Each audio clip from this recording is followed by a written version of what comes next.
Nessa videoaula falaremos sobre representação genérica da matriz e falaremos em seguida sobre igualdade de matrizes. Vamos começar pela representação genérica, né?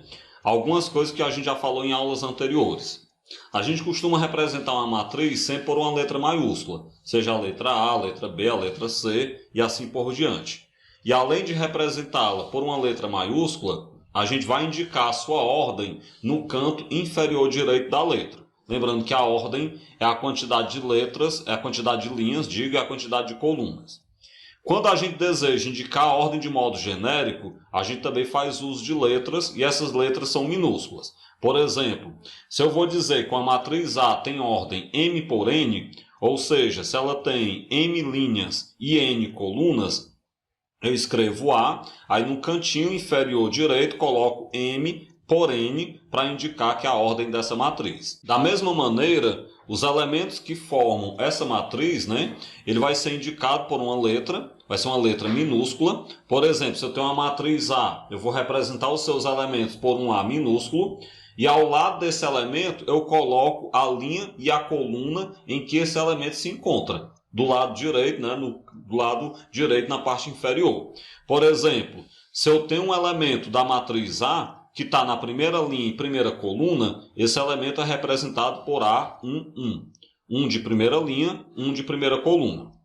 Bem, para indicar uma matriz qualquer, isso de maneira genérica, a gente utiliza a seguinte notação. A gente vai colocar o A maiúsculo de matriz A, aí entre colchete você coloca A e J, o A sendo o elemento da matriz, o I representando a linha em que ele se encontra e o J representando a coluna em que ele se encontra. Aí do lado de fora desse colchete a gente coloca M por N. Então dessa forma a gente representa de maneira genérica os elementos dessa matriz. Você tem uma matriz A, onde cada elemento vai ser chamado de A e J e ele vai ter ordem M por N, como a gente pode observar. Bem, aí a gente vai ter a seguinte matriz representada de maneira geral. Quem está na primeira linha, primeira coluna, é o A11, primeira linha, segunda coluna, o A12, primeira linha, terceira coluna, o A13 e assim por diante. E aí você pode observar que o último elemento, o que está na linha M, coluna N, será o elemento AMN. Isso aí que eu acabei de fazer é o que a gente chama de representação genérica da matriz, que nada mais é do que você representar os elementos da matriz de maneira genérica, de maneira geral, sem delimitar quem são esses elementos. Aí eu trago um primeiro elemento, onde eu peço para a gente determinar a matriz A, essa matriz A, onde os elementos são A e J, de ordem 2 por 2, tal que cada elemento IJ vai ser I mais J. O que acontece nesse exemplo?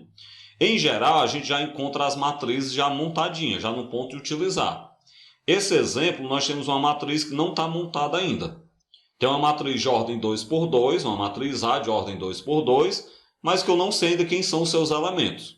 Como eu não sei quem são os seus elementos, a questão tem que me dar a lei de formação. O que é essa lei de formação? Nada mais é do que a fórmula através da qual a gente possa determinar os elementos da matriz. E a fórmula é essa que a gente vê no final do exemplo. Cada elemento A e J é I mais J. Lembrando que o I é linha e que o J é coluna, eu estou dizendo que cada elemento vai ser a soma da linha com a coluna. Então vamos lá. A gente vai ter que determinar cada um desses elementos. Como se trata de uma matriz de ordem 2 por 2, a sua representação genérica ela vai ter 4 elementos apenas. O A11, A12, o A21 e o A22, já que nós vamos ter apenas 2 linhas e 2 colunas. A gente vai agora tentar descobrir quanto é cada um desses elementos. Vamos lá então, Primeiro eu começo pelo elemento A11. Vamos lembrar que cada elemento vai ser linha mais coluna, então o elemento A11 você vai pegar 1 mais 1, e 1 mais 1 é 2. Logo, quem vai estar aí na primeira linha, primeira coluna, é o 2. O elemento A12, também pegando linha mais coluna, eu vou pegar 1 mais 2. E 1 mais 2 dá 3. Então, na primeira linha, segunda coluna, é um 3. O elemento A21, que é na segunda linha, primeira coluna, vai ser 2 mais 1. E 2 mais 1 também é 3. Por fim, o elemento A22, que é na segunda linha e segunda coluna, eu vou pegar 2 mais 2. E 2 mais 2 é 4. Bem, nós já sabemos quem são todos os elementos. Agora é só substituí-los na sua representação genérica. No lugar do A11, eu coloco 2. No lugar do A12, eu coloco 3. No lugar do A21, coloco 3 também. E no lugar do A22, coloco 4. Então, a matriz A, uma matriz de ordem 2 por 2, ela vai ter os elementos 2, 3, 3 e 4. Está aí, então, um exemplo, né, de como a gente pode determinar uma matriz quando a gente só tem a sua representação genérica, a sua ordem e a sua lei de formação. O segundo exemplo. Determine a matriz B, cujos elementos são B e J, e ela tem ordem 3 por 2, tal que cada elemento B e J, você vai ter I mais J, se o I for diferente do J, e você vai ter J, se o I for igual a J. O que isso quer dizer, né? Primeiro vamos observar que nós temos uma matriz com 3 linhas e 2 colunas. E que essa matriz com 3 linhas e 2 colunas, ela vai ter duas leis de formação.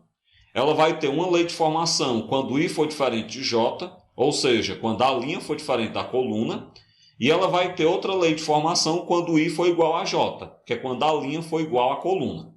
Vamos lá. Toda vez que eu tiver a linha diferente da coluna, eu vou fazer I mais J, ou seja, linha mais coluna.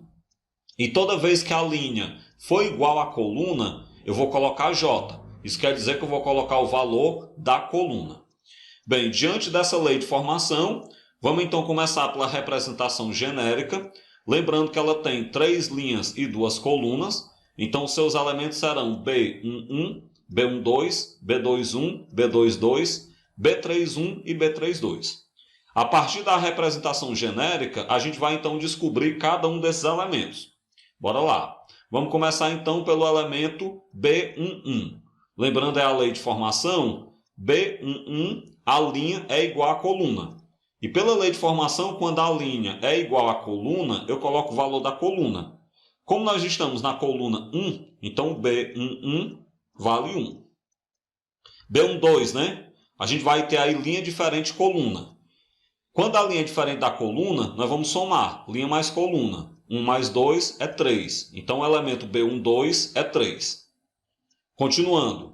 B21, a gente vai ter de novo linha diferente de coluna. Então, novamente, a gente soma. 2 mais 1, 3 também. Agora, B22, linha igual à coluna. Como a linha é igual à coluna, eu coloco o valor da coluna, que é 2.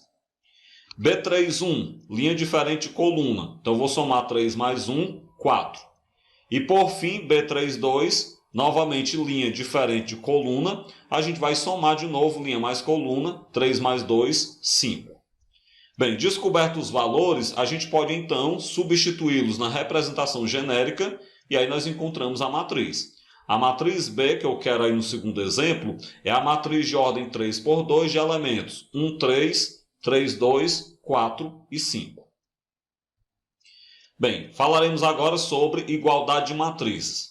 É um conceito bem simples e bem básico de a gente entender. Duas matrizes A e B são iguais quando elas apresentam a mesma ordem e os seus elementos correspondentes forem iguais. Isso é bem óbvio. Eu só vou ter uma coisa igual à outra se elas forem completamente iguais. Para elas serem completamente iguais, as matrizes terão que ter a mesma ordem, que é a mesma quantidade de linhas e de colunas, e todos os seus elementos correspondentes têm que ser iguais entre si. Embora esse seja um conceito bem óbvio, ele tem algumas aplicações no estudo de matrizes. Então vamos lá. Se eu tiver a matriz A de ordem 2 por 2, de elementos 3, 5, 8 e 4, e a matriz B também de ordem 2 por 2, de elementos 5 menos 2, 1 mais 4, 2 ao cubo e 2 vezes 2. Então essas matrizes são iguais. Porque se vocês observarem, as ordens são iguais, ambas são 2 por 2, e aí a gente pode observar que todos os elementos são iguais. O 5 menos 2 é igual ao 3, o 1 mais 4 é igual ao 5, o 2 ao cubo é igual ao 8 e o 2 vezes 2 é igual ao 4. Por isso são duas matrizes iguais.